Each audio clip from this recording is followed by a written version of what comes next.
is your host, E.I. Smith. Today's date is Thursday, May 2nd, 2019, and the time is 7:01 p.m. I am on the corner of Meridian and 41st Street, and I'm waiting for the Middle Beach Loop trolley to take me back to the South Beach area. I'm going to get some gang stalking caught on camera today. Be looking for obstruction of movement, synchronized, space crowding, public service vehicles in abundance, taxis in abundance, and a whole host of other gang stalking activity that I will call out as I see it. Let's go.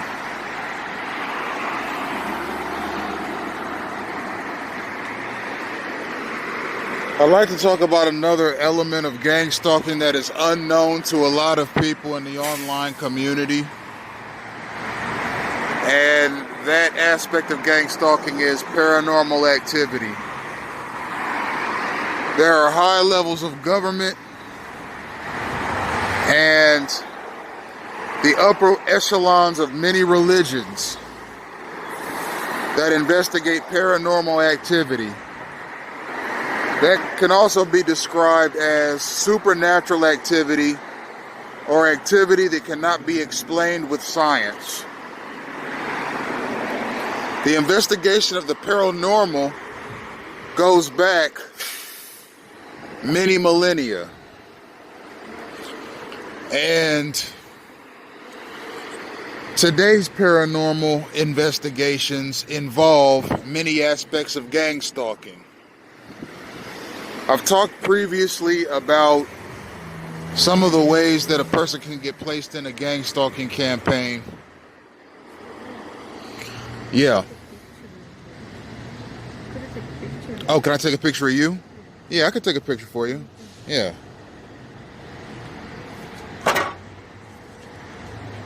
I'm gonna take a quick picture of this young lady and then we'll get back to the video. It's a beautiful picture.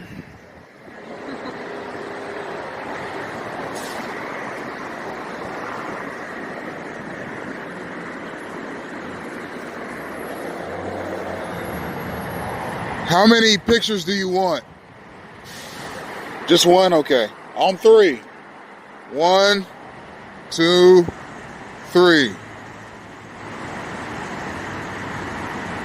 I got it. Okay. Yeah, that's me too. That's the one I'm waiting on too.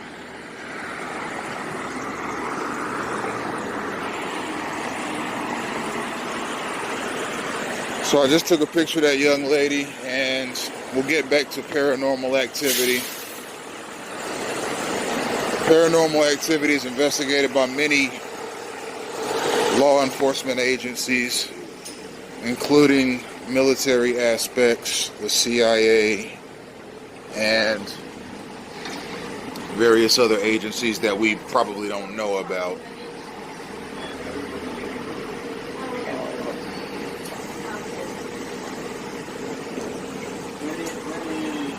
I've talked at some length as to how a person can get placed into a gang stalking campaign, and I'll go down the list again.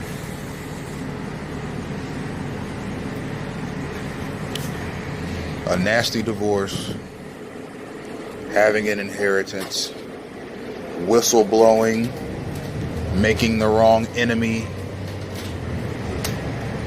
and exhibiting peculiar behaviors, as well as being a loner, and becoming a person of interest in paranormal investigations. It's kind of like the X-Files, that movie that ran, the television show that ran from, I'd say, at least from 1992 to the year 2002. It had a fairly long run with David Duchovny and Gillian Anderson. They played agents Mulder and Scully, respectively. And they were FBI agents that investigated paranormal activity, namely aliens and the supernatural. Those kinds of operations really exist. And there are people right here in the United States that are the subject of such investigations. Now, whether or not I am, I don't know. But I did go to a Christian school from the time I was 2 to the time I was 12. That school is First Apostolic Christian School in Knoxville, Tennessee. I went to a whole host of churches in the city of Knoxville. My family, my extended family, well, we'll say my maternal family, are the stewards of Bethesda Missionary Baptist Church in Cleveland, Ohio, which is a church that has been around for in excess of 60 years in the inner city Cleveland area.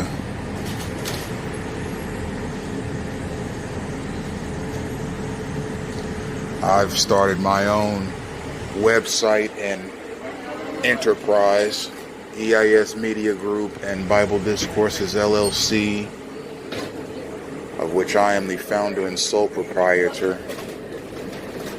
And in this enterprise, I discuss religious, theological, philosophical, ancient history, and historical topics, as well as the producing of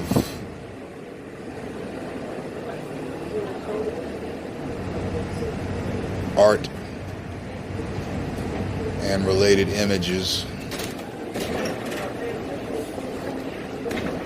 There was a time in my young life, my senior year in high school, where I read the Bible in a 9-month period. And my parents at the time and I used to go over the topics. Sometimes the debates, particularly with my father, became heated on what the scriptures meant and so forth. I have my own interpretation of the scriptures. He has his.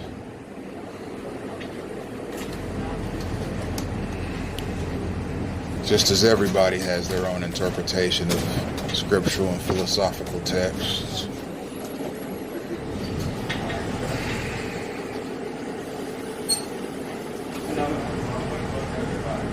I've never claimed to have performed any miracles.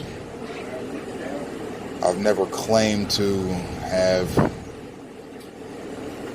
originated from some divine figure, some god or some demigod or other deity.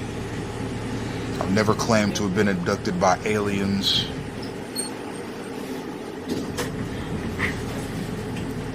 Or had an alien encounter. But who knows? Maybe there's other stuff that these paranormal investigators look for.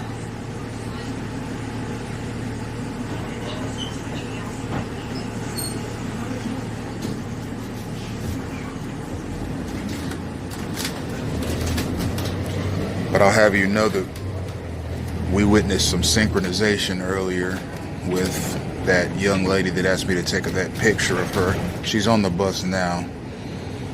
Notice how, as I was taking her picture, the bus pulled up. The trolley, well, this is not a bus, this is a trolley. The trolleys are free, the buses cost. When I took that young lady's picture, the trolley immediately pulled up. That is synchronization. You make a move, the gang stalkers make a move. And I've emphasized on several occasions that public works employees, and this is a public work, a trolley is a municipal, city-run enterprise. And gang stalkers have tight command of city enterprises, the firefighters, the EMS, the trolley, the metrobus, the police, the sewer, water, city mandated construction projects, and any semi-law enforcement agency or private security contractor that the above named enterprises commission for security. They're all under the tight command of the gang-stalking mechanism. So don't be surprised when you see public servants or public works employees participate in gang-stalking. That was a gang-stalking interaction. The woman that asked me to take her picture was a gang stalker. She just happened to ask me for that picture as I was recording a video on gang stalking. And when I took her picture, the bus immediately came. Again, coincidences like that stop being coincidences when they happen every day. They become derivations.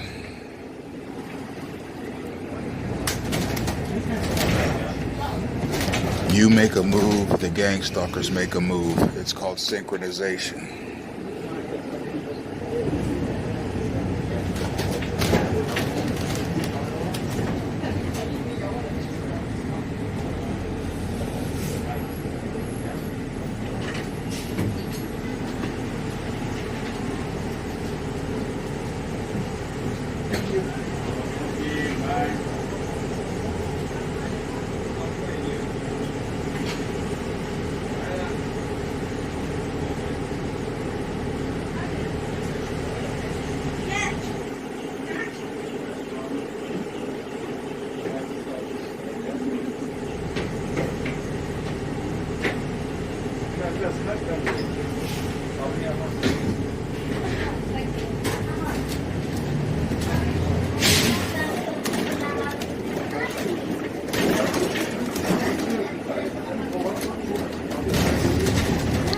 I'm going to stop this video in 3 minutes at the 15-minute mark and record another 15-minute video later tonight.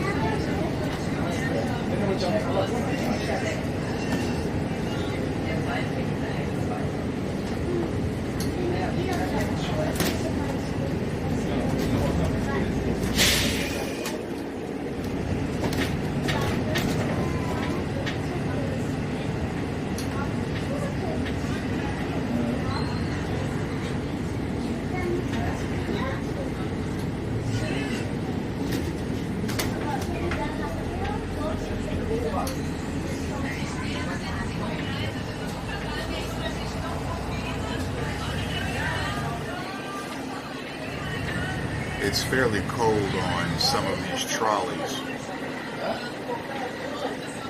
so I bundle up so as not to catch a cold or get hypothermia or pneumonia, because some of these trolleys are absolutely freezing.